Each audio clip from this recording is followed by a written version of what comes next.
এক দলের দ্রুত নির্বাচন লাগবে, আরেক দলের পিয়ার লাগবে, আরেক দলের শাপলা লাগবে, ছোট ছোট রাজনৈতিক দলগুলোর আরো অনেক কিছু লাগবে।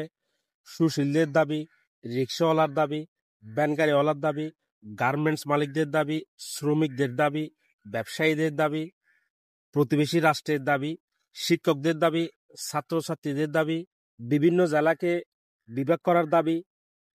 এখন শুনতেছি আবার ভাইরাল কেক বিক্রেতা আন্দোলন করবে দাবি আদায়ের জন্য, তাদেরকে কেক বিক্রি করতে দেওয়া হচ্ছে না। সবকিছু এই সরকারের আমলে লাগবে সবার। 16-17 বছর সবাই দাবি চুপ করেছিল। হ্যাঁ, এখানে অনেকের যৌক্তিক দাবি, বিশেষ করে শিক্ষকদের দাবিটা বলবো, আরো বিভিন্ন দাবি আছে যৌক্তিক। কিন্তু ভাই দেশটা একটু সেটেল হতে দেন। শ্রীলঙ্কা তো আন্দোলন হয়েছিল আমাদের মতো, একটা অভ্যুত্থান হয়েছিল। তারা এখন কোথায় গেছে? দ্রুত একটা নির্বাচন করে সুন্দর করে তারা গণতান্ত্রিক ভাবে দেশটা এগিয়ে যাচ্ছে। নেপালে গত কিছুদিন আগে আন্দোলন হয়েছে। তাদের দেশে কি আমাদের দেশের মতো এত দাবি আছে? তারা চাচ্ছে আন্দোলন হয়ে গেছে, দুর্নীতিবাজ সরকার চলে গেছে, এখন যে যারা আছে তাদেরকে একটু সহায়তা করি, আমাদের দেশটা আগে পুনর্গঠিত হোক। কিন্তু আমাদের দেশে না, আমাদের দেশে সবকিছু এখনই লাগবে, এই সরকারের আমলেই লাগবে সবকিছু। এই দাবি ওই দাবি ওই দাবি, শত শত দাবি, আরো কত যে দাবি আসবে আসলে বলার মতো না।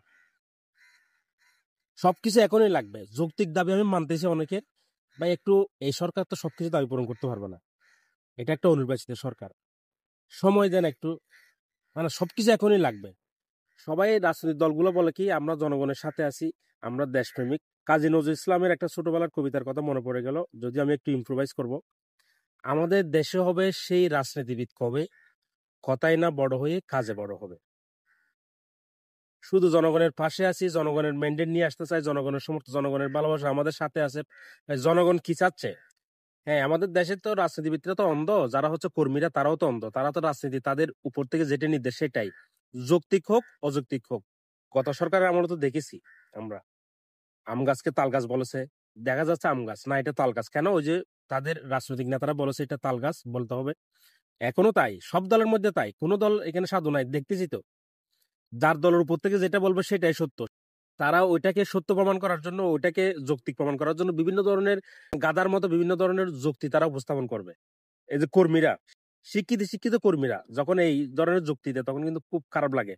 শিক্ষিত শিক্ষিত কর্মীরা যখন তাদের মানে নেতাদের, তাদের উপর মহলের বিভিন্ন বিভিন্ন যেই কর্মকাণ্ডগুলো এগুলোকে তারা যৌক্তিক দাবি করার জন্য যেই যুক্তিগুলো দেয়, এগুলো শুনলে আসলে মানে খারাপ লাগে।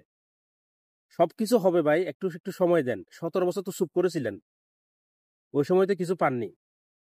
এখন এই সরকারটা এসেছে একটু সুন্দর করে দেশটা পরিচালিত। তারপরে হচ্ছে যে কিছু কিছু ইনফ্লুয়েন্সার আছে বিদেশে বসে দেশকে অস্থিতিশীল করার জন্য তৈরি হয়ে আছে একদম।